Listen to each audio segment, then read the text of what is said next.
25. Got to be probably the last day for that, I would guess. You get a free $25 bet, the Breeders' Cup, as well as your $200 sign-up bonus or match bonus. We got lots to talk about. Almost 35,000 in the carryover, which will finally come into play after 2 straight cancellations. A ton of wind in the area. It remained windy until late last night, but it's cleared out, and it's a beautiful day here today. We're on the turf. Turf's listed as firm. I'll take that with a grain of salt. I'm guessing we're on the good side of firm, but we'll find out when we get closer to the races.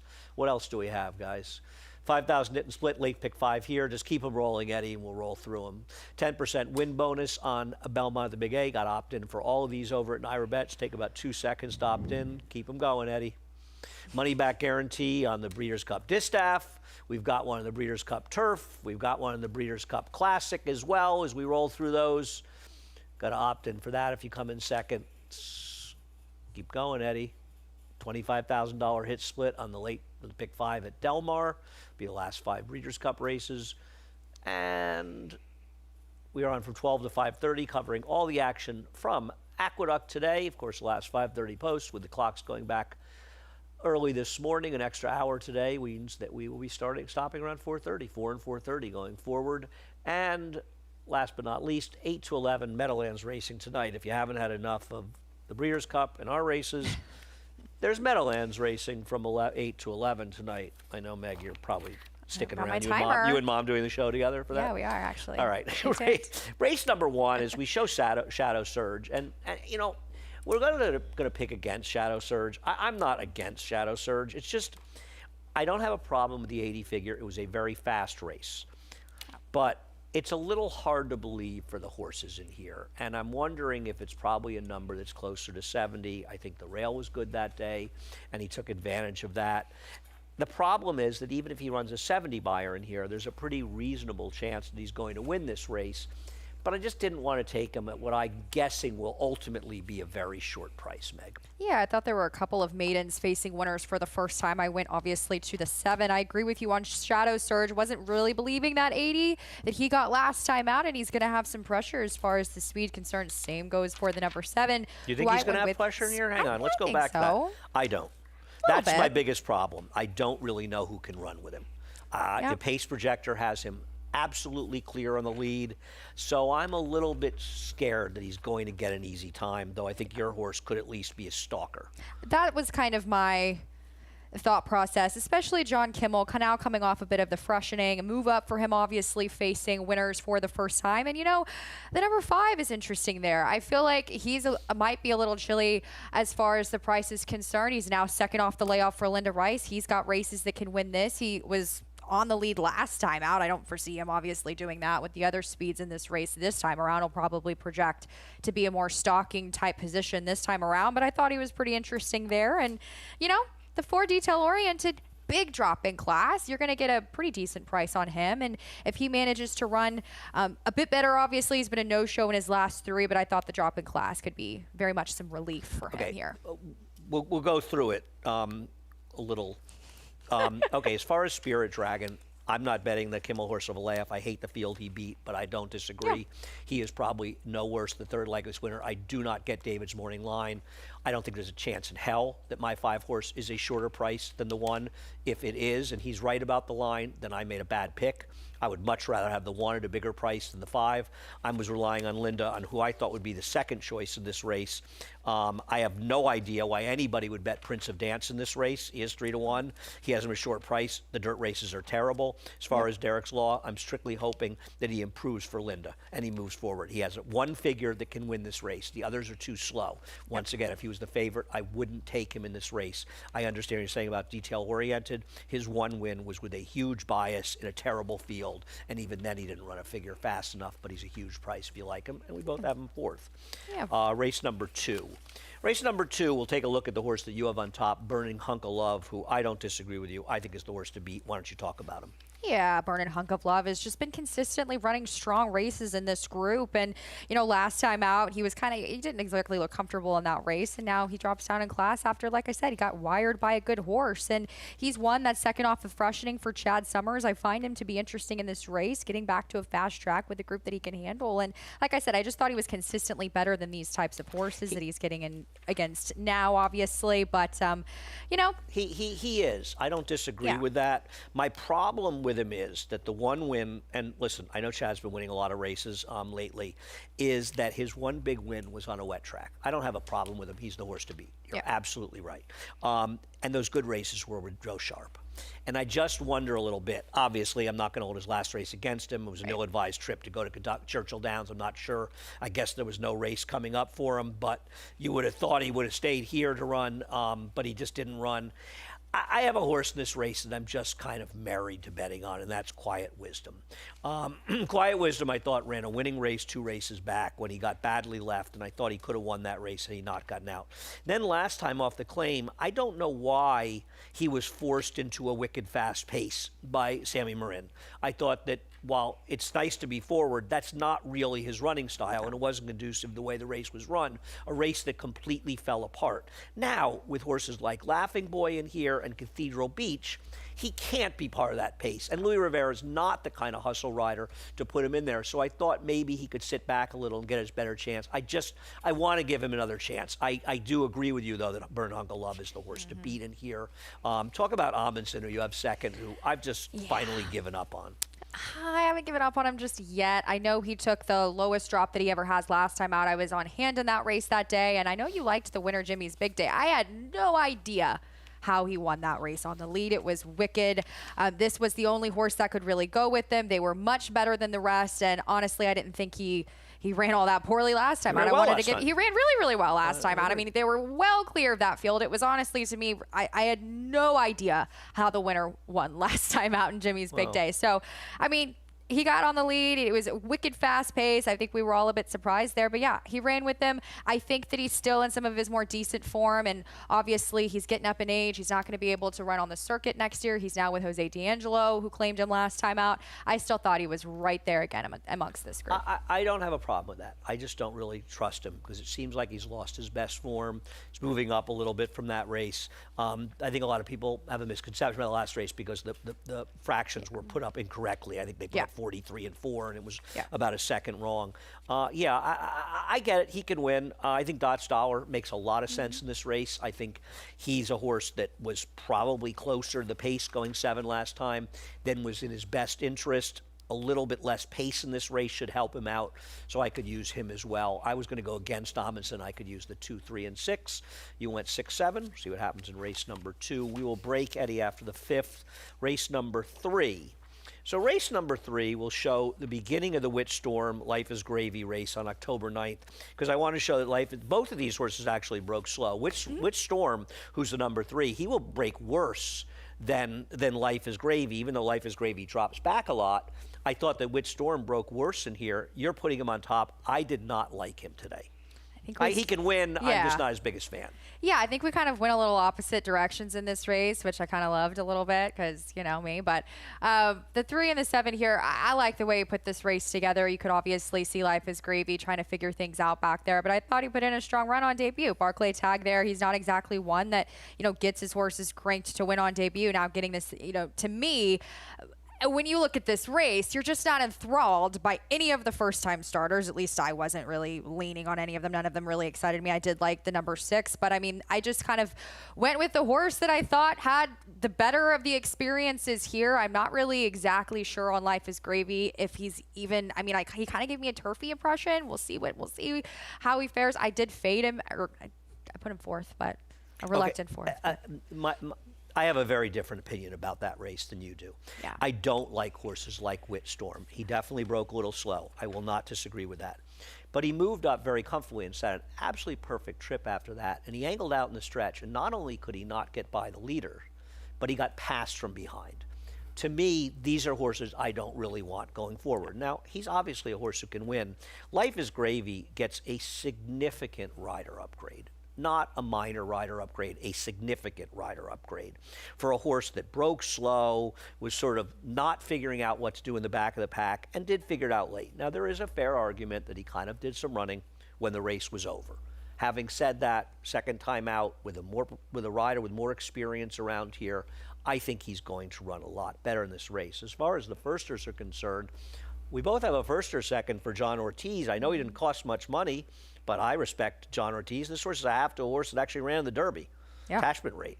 Yeah. It was Dale, right? Dale Romans trained him, I think. Not sure. Feel like he did. Yeah.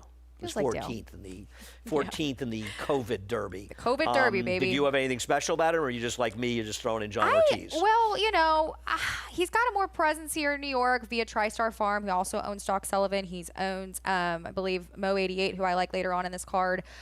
Also, just gaining a presence here in New York. I've always had a world of respect for John as a trainer. He usually has his 2-year-olds in the right spot. And in terms of his pedigree, as you mentioned it, he's half to attachment rate. He's got some pedigree there. Freshman star, who's off to a really good start in Rock Your World. The $7,000 purchase price scared me a little bit with him. Right. I mean, you don't know exactly what you're getting there, but, I went all the way back to his very first work back on Keeneland back on July the 9th. I mean, this was literally his very first work. So take all of this with a grain of salt. I just wanted to kind of see him in the flesh, see what he looks like. And he wore a hood and blinkers in that work. He was keen, kind of moving in the work. I mean, he was figuring it out. This was his very first work. But he moved really well. He galloped out in front of the mate. He did look like a sprinter. I liked what I saw. Obviously, it was the first work of his life, I believe, that was recorded there at Keeneland. But I liked what I saw, especially when there was a lot of unknowns with the other maidens in here. Honestly, I almost put this horse on top because you mentioned it with Whit Storm. I'm not exactly absolutely in love with him. I've got questions with the Chad Summers runner as well. So, it is worth noting if you look at the works, he has a gap from August 3rd to September 21st. Obviously, something went wrong in there. The Dam of Mystic Isle was originally a Gary Contessa horse who ran a 101 buyer here, was bought for a lot of money by Bobby Frankel, actually, and I think was placed or might have won a small graded stake for Bobby. Was actually that runner. Lovely Isle. That was a number of years back. Race number 4 is the Nashua, and we'll take a. Can we? Oh, I didn't show the replay for Day One Star. There was an incident in that race. We both picked him, and I mean, he ran fast last time. I have no reason not to think he's just the best horse in the race. Exactly. A lot of people I think might, drift towards my world here. Popular Barn, Brad Cox. We'll get to him in a sec. Yeah, but Day One Starter is kind of one of those horses that was just so dominant. I love his sire, Upstart. I think he's one of the most underrated value sires in this game. Very strong 2-year-old numbers. He's a half to 5 winners. He's got some turf even in there. But, he was in that eventful race where a horse was checked and then there was a DQ that day. No, there was not a DQ. Not a DQ. There was not a DQ. There was a claim against him. Yeah, there was a claim of foul. Because Manny Camp inside and a horse that came back and was a disappointing second last week. Yeah. And in fact, as we show my world, with him winning, the horse who finished second to him, Dark Assault, came back and finished a reasonably okay third in his next start. I didn't love this race. I know he got it done, but it was the 2 horses that had run that ran 1-2 in here. Yeah. And I thought Day One Starter, of the 2 that had good figures around here, I thought he was the better of the 2. I agree. And I also had, I think, to me, he just looks like a classic sprinter. Also, Manny was riding this horse all the way on the far turn on the backstretch. He's just always just really riding him. He seems to be kind of one of those horses that you really have to get after. He's very much built like a strong, compact type sprinter, son of essential quality. He's got a lot of power to him. But as an essential quality, don't you think he's probably going to be okay stretching out? Yeah, I don't think he's going to have a total issue with the mile whatsoever. I'm just, as far as him physically, I really do read him as a real sprinter. Let's see how he fares. I don't think that he's probably going to want to go past a mile minus 16th, despite his. We won't have to worry about that. We don't have to worry about that today. Let's talk about the race down at Delaware that Probably Dreaming and Empire Glory come out of here. It wasn't a good field. But this horse was pretty impressive in winning, and both he and Butch Reed ship horses up here, and they're probably a little bit slower on figures than the others, but they're both trainers that are dangerous, particularly Butch Reed with Tough Guy Tony, who's a little tough to make on paper, but I don't think this horse Probably Dreaming is impossible, and I think we both put him second. Felt like if you want to bet against somebody, we both want to bet against My World, and we both put Probably Dreaming second. I don't have any problems with this horse. The thing is, Gary Capuano, he doesn't really ship here often. It's his first time in the year. It's his first time doing so this year. He's 0 for 5 when doing so the past 5 years, but he's undefeated in his 3 starts at Delaware. He put together some decent efforts, but he's been beating obviously inferior company. He's going to get into some deeper waters, class test. We'll see how he fares. We'll see what happens in the Nashua. Race number 5, going 6 furlongs on the turf, and we'll take a look at the whole race that Bashful Baby ran last time. She's the 7 in here. Oh, there's a carryover. Thank you, Eddie. 35, just under 35,000, 34.9. She's a 7. Thanks for that, Eddie. You know, she doesn't break particularly sharply, as you can see. She's all the way in the back of the field, and the only issue I really have with this horse is that she comes back in 10 days. But, I mean, Joelle managed, and it wasn't Joelle's fault, she didn't break and stuff, but she, first of all, she's going to steady, and it's rare that you see Joelle steady. She's going to steady right in here as she's coming inside of horses, and it's not something you see Joelle do that much, so things obviously got a little tight on him in there as he's got to really sort of put the brakes on her, and I just thought that she had a nightmare trip in this race. Even though she saved some ground, she's breaks slow, she steadies back in here, she's got to come through horses, and she was, I believe, clearly best in this race. And if she runs this race, she's going to win. I don't love her rushing back in 10 days. I get why they are. Turf racing is coming to an end. They probably thought it was the last chance they had to run, but it worries me a little bit that she's coming back probably sooner than they would have liked to because of the time of year. I completely agree with all of that. I thought she was really one of the horses to beat. I agree with you on the trip. You know, as far as seeing Joelle and having to kind of, then he tips out and he's trying to weave in and gets between horses. I thought she was ran much very the best. well Yeah, I thought she ran incredibly well in here. But no, I liked her in this spot. I thought this was a pretty interesting group with a couple of horses in here that are kind of on the cusp. They've had some runner-up performances, and I thought it was interesting. It should be about the 4 5 South. Should be 4. It should be 4-7, but that's okay. It's probably 5-10, 4-7. Should be. It should be there. I didn't. Don't worry about it. No big deal. What about the 5? The 5?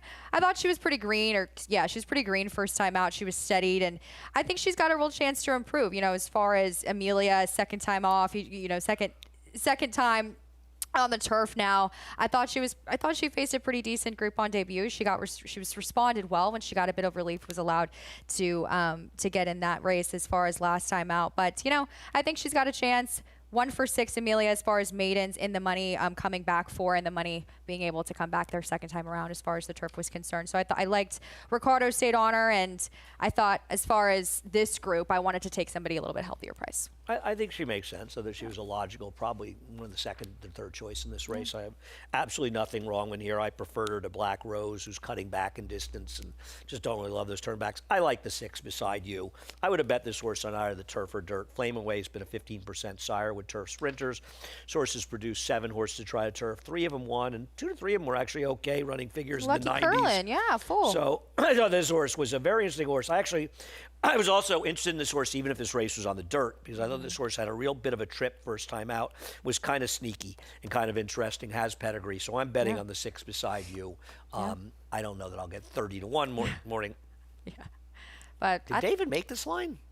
Yeah, I think he did. I got to text him and find out, because I don't. He's had a busy week, though. He has had a very busy week. I'm just surprised, because to me, this looks like the kind of horse David would like. Yeah, no, so I like I don't know if he made picks today or not. I like the pedigree angle that you've got there. I really think that she'll respond onto the turf as well. Anybody else quickly you want to throw in? Yeah, the 4. You mentioned the 4, Santillana. Yeah, I thought a trainer angle there was entered as, I believe, they tried to get on the turf at Laurel. She was scratched yesterday from that. But the route to spurt angle for Arnaud Delacroix, who doesn't send a lot of horses here, I thought was quite interesting. Route to spin on grass, 5 for his last 7. 4 of those came from maiden claimers. I thought it was really interesting there. Now she gets to take the cut back. Thought she ran pretty decently there last time out at the mile, and believe that it was just kind of a little angle I found there with her. I didn't mind her last run. All right, we'll see what happens in race number 5, the second half of the card, the late pick 5, after a quick break. The Cup is calling at the Breeders' Cup with Naira Bets. Download the Naira Bets app or sign up at nairabets.com to get a $25 free bet and $200 deposit match bonus today. Watch live horse racing, get expert picks, and boost your bankroll with lucrative promotions. Play the Breeders' Cup World Championship with Naira Bets. New players sign up now to claim your $25 free bet and $200 deposit match only with Naira Bets.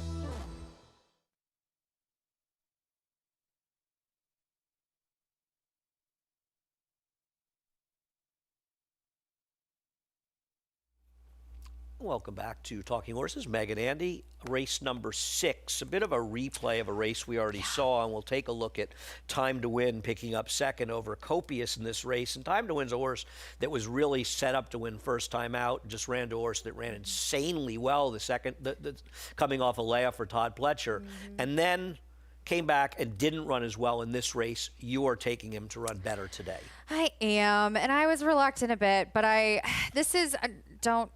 not trying to be cheesy, but I mean, this is for Chad Brown and Dylan Davis. I feel like this horse is supposed to win here, just judging off of his last two. I mean, I feel like he is, right? He gets the blinkers on. They're kind of trying something with him. Last time out, obviously, Dettori got on a cold rail on the main track. Huge advantage, just took full control of that and ran away from that group. But yeah, I just felt like he was supposed to win in this group. And to me, he's the type that, huge pedigree and gets the blinkers on. That's kind of where I laid out with him. I did not like his last race, and I agree with that. and it was a big bias. Yeah. He is the horse to beat. I don't disagree with you. In a way, he is kind of supposed to win. But he was near the rail for a lot of the running of the race. He angled off the 2-path, whereas Copious was chasing 2 to 3 wide the whole way around to Dettori, who's setting a fast pace on a super, super, super bias that day. Yeah. And I think Copious ran the better race. Now, whether or not that means he'll run the better race today, and maybe Copious was kind of a last time as the time horse, and he had the misfortune of facing a strong bias that hurt his chances of winning. Having said that, Copious is the speed today, and Sahin Savachi is supposed to send this horse and be in front. I don't know. They're putting the blinkers on. I hate when Chad Brown I hate when a lot of good trainers I know put you hate blinkers. on. I was waiting for it. It's kind of an act of desperation a little bit. They're trying something, They're wondering why he ran badly, and I think it's probably a little bit in regards to the fact that the first race he ran, slower was pace so or good. not. I mean, it was decent. It wasn't, you have to be careful with looking at a slower pace because that was around the weird race and the shoot in Saratoga where the first quarter is never going to be that fast. He was clearly more forward in that race than he was last time out. Maybe the blinkers, they want to be more in line, and maybe he's actually in front in this race. Maybe he is more forward. I have to bet Copious back because I thought he was more against it than that horse. There'll be a better price. But I'm not an idiot. I obviously realize that he can win. What about the 7, Love Him or Liam, a horse who comes off a long layoff for Bill Mott, who has pretty good numbers coming off. He's 5 for 16 at NYRA off 6 to 12-month layoffs in dirt routes. And here's his race running second. Skateaway. This horse ran against Grande. Yeah. I think he's a little like Copious was last time out for Bill Mott, and I want to completely just dismiss him.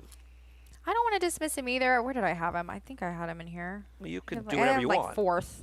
No, but I had him 4th in here. I didn't want to leave him out. And yeah, he's a half set. He's got some turf in his pedigree, honestly. He's kind of turfy a bit, but he could improve 10 buyer points quite easily in this race and run in the low to mid 80s off the layoff in here. And I just don't think he should be ignored at a price. This is what led me to potentially the first 2 Time to Win and Copious was he's kind of that grinder type. He comes from off of it in all 3 of his races, now coming off of the layoff.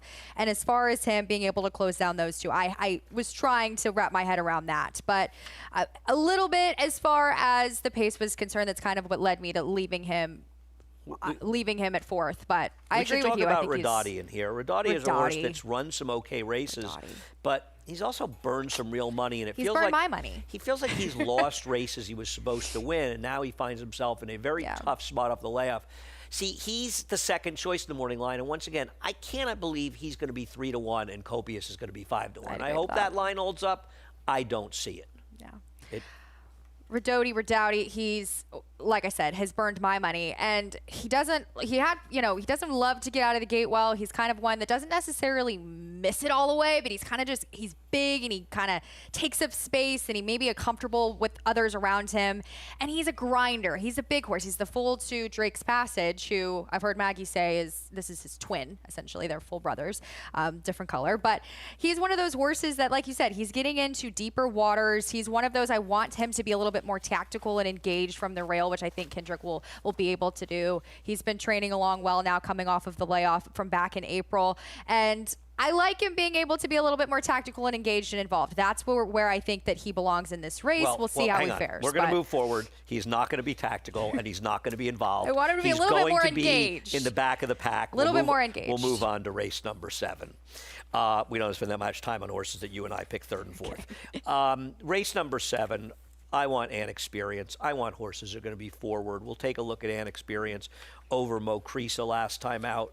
I thought Ant Experience actually ran pretty well in this race. I mean, the track was relatively fair, probably a little benefit the position, and losing to Iron Max is no disgrace. He's just gotten into raging form, winning races against the flow of the races, and I thought he was very dangerous. And I kind of want him and Terminal Velocity, the two horses that are going to be forward in this race. You went in a different direction with Mo Creasa. Who'd you take in here? I took Mo 88. I took Mo 88. Okay.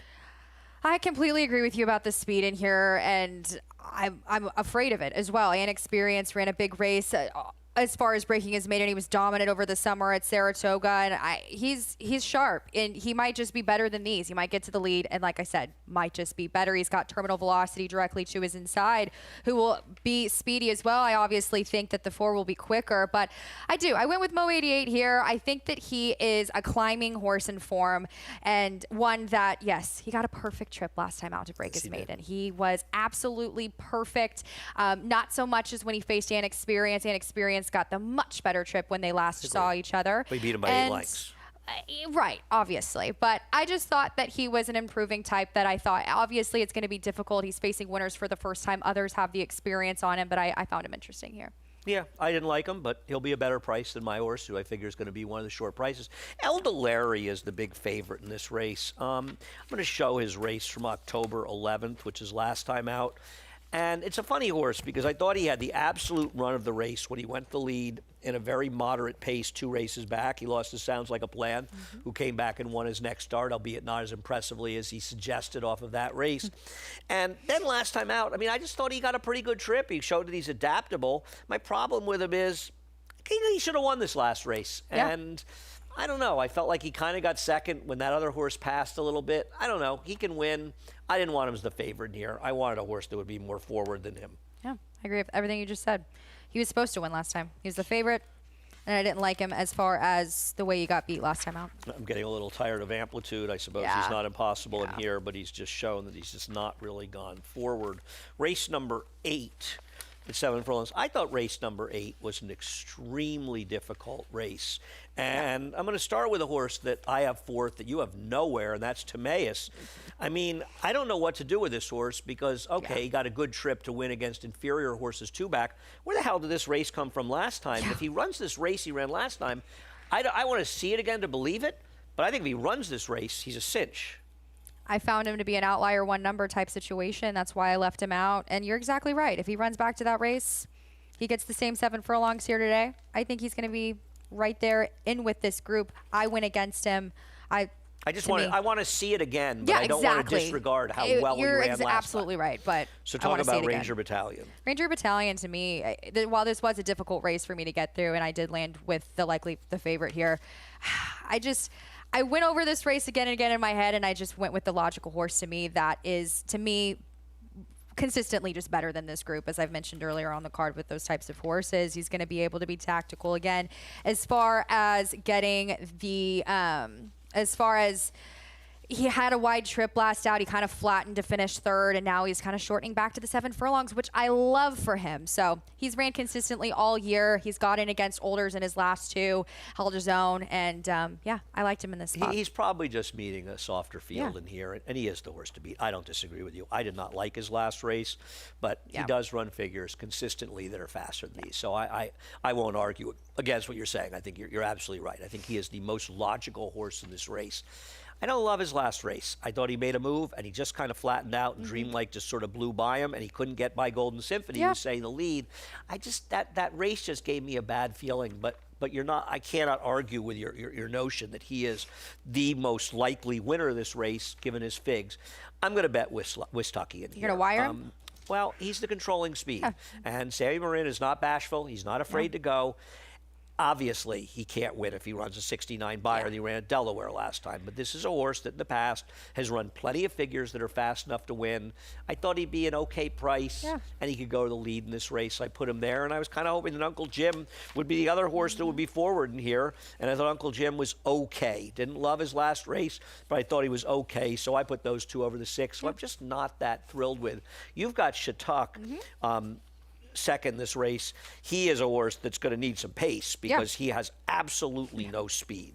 You're exactly right. That's what I was afraid of with this horse. But to me, he just makes all the sense cutting back. He was kind of my cutback angle in this race because I've had a relationship with him in Kentucky, and I really, really want to see this horse cut back to the 7 furlongs. Like I said, I was on site for his race at the mile back Churchill, back way over the summer, and he's a horse that I just feel like will be the beneficiary of cutting back. That was my tie to him. I hear you. I worry that he's not going to get much pace. And, completely agree. I just didn't like his last race, but I gave him a long look, and I can understand liking him. By the way, I just got a text. Tamara and Sweet Azteca are both scratched out of the filly and mare sprint, the Breeders' Cup. Lord. I guess. See what happens when we put our phone down for a second, Andy? Richard Mandela is probably wondering about his decision to run the other filly in the sprint. Anyway, race number 9, the Aqueduct Turf Sprint Championship. See, if you went to the Breeders' Cup, you're missing the all-important Aqueduct Breeders' Cup, Aqueduct Turf Sprint Championship. And this is a funny race because you've got Big Everest cutting back in distance. His sprints were mediocre, and he seems to have lost his form. He's a big price in the line if you like him. I'm going to show the race that Outlaw Kid ran last time out, and I'm going to beat up a little on the Kentucky chart caller because this is an embarrassing miss. It's the pink horse behind horses. This horse had no bid, according to this guy. This horse is completely and totally blocked the entire run down the stretch. He's going to try to get out there. He can't get out. The door gets closed on him. This horse wants to run. He can't do anything. He can't get out. The rider's barely even riding. He gets out and runs. You can see him clearing, see him running. This horse, to me, was completely and totally hemmed in during the running of that race. He had nothing but trouble the whole time, and I just think he's a logical horse, and I guess that's why he's favored. Maybe if I looked at the morning line, I would have gone 4-3 instead of 3-4 for a better price, but they're the two I like. You like Dancing Buck, who got a big scratch with nothing better coming out. Exactly. When I saw him come out, I was like, ooh. I was pretty excited. He's entered tomorrow. Yeah, but I'm excited about Dancing Buck in this race. And listen, I haven't been all that excited about this horse. Honestly, this is another race I tossed and turned over because I thought it was pretty interesting to go through if you really look at the dynamics of it. And as far as the speed and everything, as you mentioned, I think that Outlaw Kid will hopefully be a little bit quicker, but Dancing Buck, he likes to be on the front end. This is my deal. Michelle Nevin she's running this horse a week back, ran obviously but ran here on October the 25th. And I'm kind of trusting in that as well as his overall form. He's one that I think needed to start in the Disco Partner at Saratoga. He ran every step of the way. He was contending for the lead in the Belmont Turf Sprint where he was outgunned there. And I just wanted to give him one more chance. I thought he was interested in this group. He obviously get the 6 taken out as far as some of that speed up early. And like I said, I don't believe Michelle Nevin is one that is going to be as far as aggressively placing her horses in the wrong races. I think you have to take something to account that you're not, which is, I agree, Michelle is not somebody who comes back on short rest. And if you look through on this horse always has time between races. Right. Turf season's coming to an end. Yes. Michelle knew this race. The race stars probably told her, this race was not coming up super, super tough. Right. And you take a shot. It's good money. Otherwise, he's going to sit in the barn for the rest of the winter unless she ships him down to Florida. So she's running because of opportunity. Right. And I'm a big fan of Michelle's, but I don't think that Michelle said, what I really want to do is run him that last week and come back a week later. It's just necessitated by situation. Now, I thought his last race was actually his best race this year because he chased outside in a race where all of the running was done by horses that primarily were on the rail. He can win. The scratch the 6 helps him. I don't disagree. I actually prefer Fierce and Strong, and if they're 5-2 and 5-1, Outlook in Fierce and Strong, I might bet on Fierce and Strong instead. We'll take a look at the race. I think this is 3 back. I was going to show it because it was against nothing better. Last time out, this horse had a ton of trouble last time and probably should have won the last start. And there's an argument that he's really turned his career around as a 5-year-old, and he's gotten a lot better. This was a day the rail was good at Monmouth. He made the outside run. He saved some ground early before angling out late. Thought he ran well there.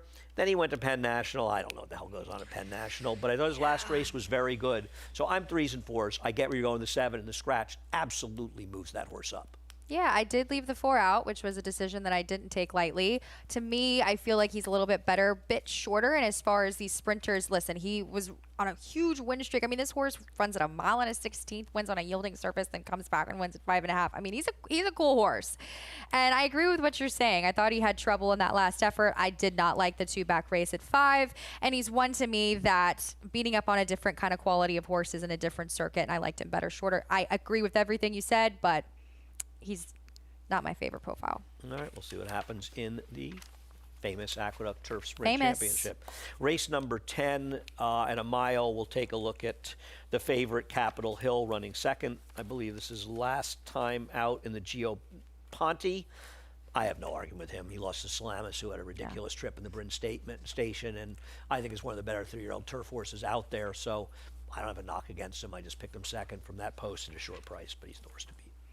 Well, this was another challenging race in the last, but I agree with what you're saying. I mean, I honestly, when this race came up and I saw that Capitol Hill was in it, I've had a relationship with this horse over the summer. I absolutely love this horse. I think that he had obviously ran incredibly well mowing horses down in the Manila, and he's just one to me that was a standout to me. But at the same time, you know, as far as the pace is concerned, he's one that obviously, you know, needs a little bit of it. He comes from off of it. I think that he could get some on deck with the number 2 who will be forward, who's trying the turf for the first time in this race. And What he's about one. Quando? Well, Quando's going to be quick too. I mean, I think that he's going to get a solid pace on deck. So I like him There in this is spot. pace on paper in here, and I don't disagree. Capitol Hill is way the horse to beat. Yeah. I'm not against him. I'm going to use 2 horses in here. I will disagree a little with you. I don't think he ran well in the Manila. I think that he sat on the rail the whole way on a super gold rail in a race that is super contested pace, where a lot of horses were out of position because that was a time when the rail had gotten so good and the riders became so aware of it that the entire field basically misrode the race. They rode right because of the way the track was playing, but it ended up becoming a bit of a cluster up towards the front, and I thought he took advantage of that. He didn't do any running his next couple starts. I'm certainly not going to hold a race at Kentucky Downs against him. And he ran fine last time, but he was kind of picking up pieces as the race was collapsing, and he might just be better than these horses. I don't have a big issue with that, but I think his form is a little dressed up, personally. Yeah. But I don't think he's not the best horse in the race. As far as favorable scenario, the horse that won the improbable race off a 2.5-year layoff. That was nuts. I actually liked his last race. I thought that was a reasonably good field. Tenacious Leader came back and ran a respectable race. I think was second in that Bryn Station. And even though he saved ground the whole way, to me, Flavien wanted to get him to the outside in the stretch and was unable to do that. And sort of as the race ended and he got him to the outside, he kind of came running more. And I thought he was a horse. I know he draws inside here, but Dylan's got to find a way to get him to make his run towards the outside. And I just thought he could be a little bit more forward than Capitol Hill and a better price. Yeah. And I was going to take him in here because, honestly, I mean, I know you have horse third and fourth. I don't like anybody else in this race. Exactly. It was these 2 and everybody else in this spot. I mean, you've got Bosun third, Megan. I do. He's a sprinter. I don't see why. I would never bet him in this race, but I'm not saying he liked him. can't be there, but he's a sprinter. He's just, it truly was. It was kind of those 2 and everybody else. That's where I went. And I agree with you about favorable scenario as far as that race just held together on the front end so well at Keeneland last time. He did run well there. And I liked him in the spot. Obviously, I thought about the potential price. We'll see if he goes. I think Capital Favor will go favor. I mean, Chad. Oh, no, the 10's going to be favored. The 10's going to be favored, but I mean, the one will be a clear-cut the second most, choice. I get that he's a sprinter. I get Bosun's a sprinter, but I kind of liked the angle of him being able to get a little bit more distance for the first time with Joe Sharp on the New York circuit. He's got really strong sprint to route numbers. He's 5 for 23, 22%. Wait a second. He doesn't. So that's the key. Joe? Stretching out on the turf, he's 13 for 105 over the last 5 years with a $1.40 ROI and only 34% of them hitting the board. With non-maidens stretching out in the turf over the last 5 years, he's 5 for 56, 9% with a 94% ROI. So Joe's numbers stretching out in turf are bad. Well, they wrong are. formula on Formulator. Well, but no, you've got on the New York circuit. If you're looking at dirt races, that's one thing, but on the turf, turf. his stretch out numbers on Formulator They're the accurate ones. They're not good. I mean, it is what it is. My problem with this horse is not liked even him on the that. stretch out. I don't think he's very good. I think he's a total phony baloney horse who got a super fast pace to close into 3 races back, got a great ride from Kendrick sitting on top of a ridiculously slow pace, relatively speaking, and then last time out when things got more competitive, he sucked. So I'm not his biggest fan. I don't mind him in here. I think that he might be better than the rest in a race that I feel like shapes out that way. Okay, see what happens in here. But like you, I'm going towards the 1 and 10 as the 2. I would close out the Big 5. So we have a couple minutes. Breeders' Cup. Yeah. Got Big a scratch. couple of ideas in the Breeders' Cup. If you had to bet on 2 horses of the day, who would they be? Forever Young and Cinderella's Dream. Okay. Yeah. Why, and why? Okay. Forever Young, I just feel like, and listen, I've been on the Mindframe train for a while. I got on a podcast, talked about Mindframe. I love Mindframe. I think that Forever Young it really could be his coming out party. I loved his Saudi Cup. I think he would be remiss to dismiss him. Nobody, I don't think, is dismissing him in this race. And he just close feels to favorite. He's going to be close to favorite. I think he's going to get the right kind of tactical trip. I think that he, to me, is going to be one of the horses in front of someone like Sierra Leone that could run him down. And They'll all be in front of Sierra exactly. Leone. They're all going to be in front of Sierra Leone. But and Newsflash. yeah, and I've been mulling it over. Mindframe's got a lot to overcome. He's missed pretty much a race in the Jockey Club Gold Cup. He's one that's going to have to get to the 1.25 miles. And I love the horse. I think he's got a world of talent. I think he's certainly the untapped, elephant in the room that could obviously take a step forward. But why Forever can he Young. take a step forward at the end of his 4-year-old year? That's my problem with Mindframe. Is I just think he's too slow to win. I happen to love Mindframe. I think he's a super cool horse who's good at every distance. I just don't think he's fast enough to win this race. Completely. And I don't That's see my him big concern. moving forward in here. As far as Forever Young, I totally agree with you. I think he's a huge player. He was probably a little close to a faster pace last time. I don't understand why Fierceness is the big favorite in this race. And I think if you look at those doubles, he and Sierra Leone and Forever Young are much closer in odds, which I think they should be. Yeah, I do too. I prefer Sierra Leone. I would use Forever Young. I would also use Baeza. I thought that he was a little bit interesting. Everybody talks so much about sovereignty. I think as journalism has sort of tailed off as the year has gone on, and I wish him the best of luck, and I love how they ran him all the races. I just don't want any part of journalism. I think Baez is going to run well in this race. I do too. He would be my other horse as I'm against Fierceness. Why Cinderella's Dream? I find she's one of those unique fillies from Europe that's better here. I find that she's one that, especially, this is a wide open group. As you're going through the form, you're just really finding so many fillies in the Breeders' Cup filly and mare turf that you find could win, which is why, it was one of those races that I really got excited about. And she's one that I feel like isn't the type that wants to run off, and as far as the configuration in Europe on a wide spanning track. I feel like she does get better. I loved her race last year. I thought she was very unlucky to lose against Moira in last year's Breeders' Cup, and I just really liked her. I think she was one that could benefit from coming back and kind of doing what I think she's better at here. I picked her 4th in a race where I don't like She Feels Pretty going long. I don't agree about her race last year. I think a lot of people made something the fact that she had a little bit of traffic. She had to negotiate running inside horses. She also saved ground the entire way while Moira made a early premature wide move in there, and I thought Moira ran 1,000 times better than she did. And I don't think she's better in America. I think the fields suck in America in relation. Yeah. The 3-year-old fillies last year were a terrible. horrendous bunch. Yeah. And I think she's failed in Europe because they're just better horses. Right. And I thought she's had a bit of a disappointment. Now, I don't think this is the toughest filly in mare turf of all time. I don't like her races this year. I don't know. I mean, they've run her in a mile, they've run her in distances, and she just, I don't know, she just hasn't been that good. She never moved forward. Now, maybe you're right. She'll find the competition. I prefer the other Godolphin horse. The horse they ran second. She Feels Pretty of the 2. I would prefer her a little more in there. I like the 5 a little. Grand horse, Jazora. I think comes out of the arc. She's okay. You know, I thought she was down towards the inside, and Longchamp that day when maybe wasn't the best place to be. I think the Prix de l'Opera horse, See the Fire. See the Fire. She brings from the far I love outside. her post. I agree. But betting against horse because outside post No, yesterday that's not the whole- certainly blew you up a little bit. Originally, I liked the horse that ran second in the Breeders' Cup Juvenile on the turf, and I went against because the horse drew outside, and sometimes you get yourself caught up in that. I think she's the best horse, and I think she's the horse to beat in that race.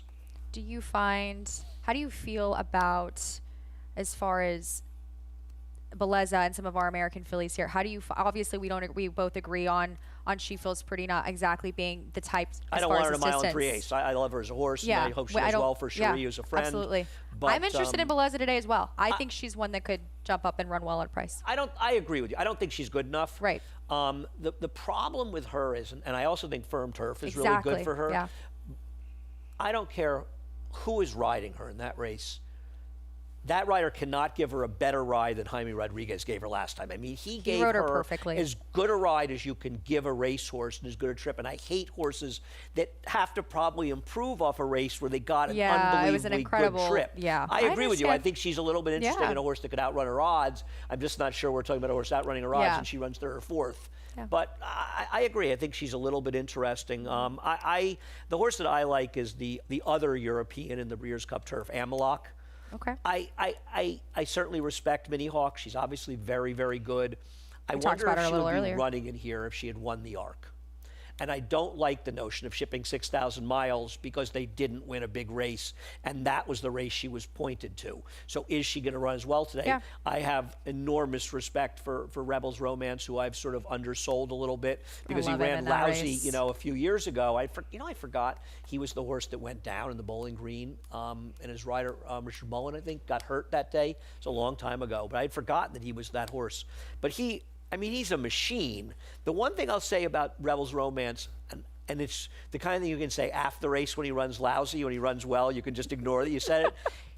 The only 2 times he ran back-to-back races in this country was when he wasn't in great form and the Bowling Green was his second start. Mm-hmm. He's usually coming here for one start in the country, and you wonder a little bit if his first start coming over here is his really good race because his Joe Hirsch, he embarrassed those did. horses, and they're pretty good. Those And they horses. are, and they all come back into this race. Redistricting. He's not impossible. He's not, but Probably not good enough, but No. not impossible to get a piece in there. So I wonder about Rebels Romance. Yeah. So when he loses, I'll say, aha. Aha. They shouldn't have run him in the Joe Hirsch. When he wins, I'll say, I mean, look at Minnie I'll Hawk. pretend I We didn't say talked that. about Minnie Hawk. The 2 horses that we're talking about that are likely going to go favored in the turf are each kind of off that spacing and have. But they're also pretty damn Yeah. good. So I think they're just better than the rest, Right. They but- may just be better than these horses, and it may not really matter Yeah. at the end of the day. I just like horses like Amelach, who I think are more pointed Yeah. for this race. Meg, thanks so much. Of Meg will course, be here first the time. rest of the weekend. Yeah. with us. Well, you're going to yes, have to sit with me for like 3 hours today. Good luck. I would say you have to sit with me for 3.5 hours. I think that you got the fuzzy end of the No. lollipop on that one. This is Head always over fun. to Naira Bets, use the promo code CUP25, and we will match up at $200 initial deposit and give you a free $25 Breeders' Cup bet. Eddie, just roll them quickly, and we'll go through them. Carryover, 34,908. All sorts of silly stuff going on. $5,000 hit and split, late pick 5 here. 10% winner's bonus here. You'll want to opt in for that on win bets here at Aqueduct. We've got 3 money-back guarantees. Yours runs second. We've got the Breeders' Cup Distaff, we've got the Breeders' Cup Turf, and we've got the Breeders' Cup Classic as well. We have $25,000 hit and split on the late pick 5 at Del Mar. That, of course, is the last 5 Breeders' Cup races. 12 to 5:30, covering all the action here. Meg, Maggie, Lafitte, Richie, and I will be alternating spots. And 8 to 11, covering Meadowlands action in case you didn't get enough action today on Breeders' Cup Day. Meg, thank you again. Thank you for watching. Chris Griffin has his hands full. He's up next for the reprise of the Scratches and Changes. Have a great day. Thank you, Eddie. Thanks, Eddie. I'll get better at that. Pretty rough first go around. All right, let's go. Horse racing, get expert picks and boost your bankroll with lucrative promotions. Play the Breeders' Cup World Championship with Naira Bets. New players sign up now to claim your $25 free bet and $200 deposit match only with Naira Bets.